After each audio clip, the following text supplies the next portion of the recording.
For our standing strengthening sequence, again, I would recommend holding each posture a minute if you can. That's the average time of a contraction during labor. And knowing that you can hold these postures for a minute, labor is not much different. It's a contraction of your uterus, and your uterus becomes the most powerful muscle in the body at this point. So Virabhadrasana 1, right leg forward, knee bent 90 degrees, toes pointing directly forward. Left heel in line with the right heel, left toes moving in towards the inside of the right heel. Drawing the left groin and left hip forward.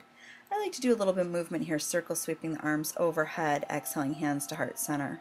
Just helps focus the breath. If you prefer, though, you can have arms overhead. Some schools of thought they don't like you to take the arms overhead. It stretches the round ligament too much. If you want, you can put a chair next to you or in front of you and hold on to the chair. It's up to you. Coming to Virabhadrasana 2, opening the arms up. Right arm in front, left arm in back, arms in one line. Releasing the coccyx towards the pubis or tailbone towards the front of the body. Again, imagining a little zipper from the top of the pubis towards the belly button. This is where your transverse abdominals are, drawing them up. Variation on the arms, you can flip the palms face up, rotating the thumbs behind you, so externally rotating the arms. Coming to reverse warrior, left arm down along the left leg, right palm face up, inhale those fingertips towards the ceiling, looking at the center of the right palm. Again, don't just crank yourself backward, lengthen both left and right side. Coming to Parshvakonasana, right forearm on right thigh, opening the chest towards the left side of the room, left bicep to the ear, palm face down. You can look up at that left arm. You can look center, or you can look at the floor, whatever's most comfortable to you. We'll inhale back through Virabhadrasana 2, coming to Utthita Trikonasana. Reaching with that right arm out over the right thigh till you can reach no further, tucking the right femur into the right hip crease. And then exhale, go ahead, take that right hand down where it's comfortable. Left arm up. Both palms facing the left side of the room. And look up at that left thumb. Very important, we're strengthening the neck muscles. If you have osteoarthritis like I do in the neck, sometimes this becomes a problem. Look center and look down. Coming to Parivrtta Utthita Trikonasana, revolve triangle. If you're comfortable, I like using a brick here.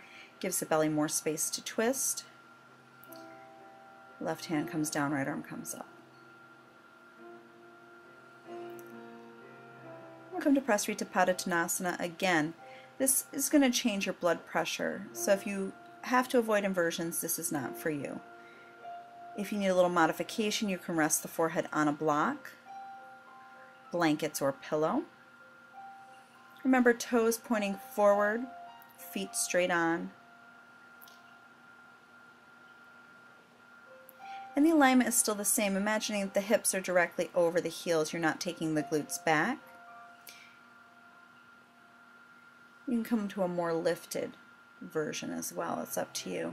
And then we'll simply lift the toes up from the hip crease, externally rotating the left leg 90 degrees, internally rotating the right foot 45. Inhale, circle sweep the arms overhead into a left leg Virabhadrasana 1 or Warrior 1.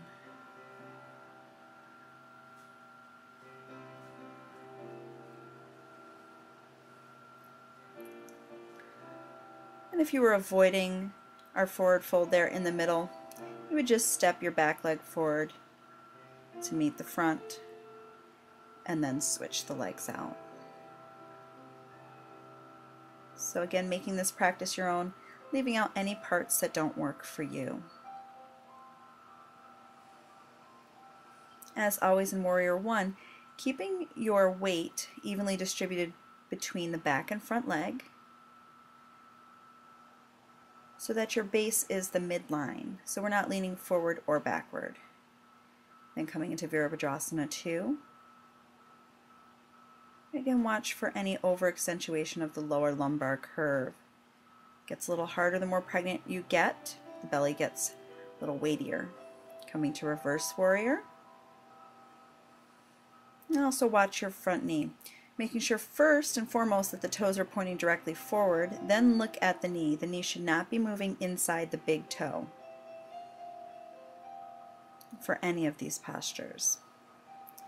The knee should go directly down the shin, down the middle of the dome of the foot, and out between the second and third toes.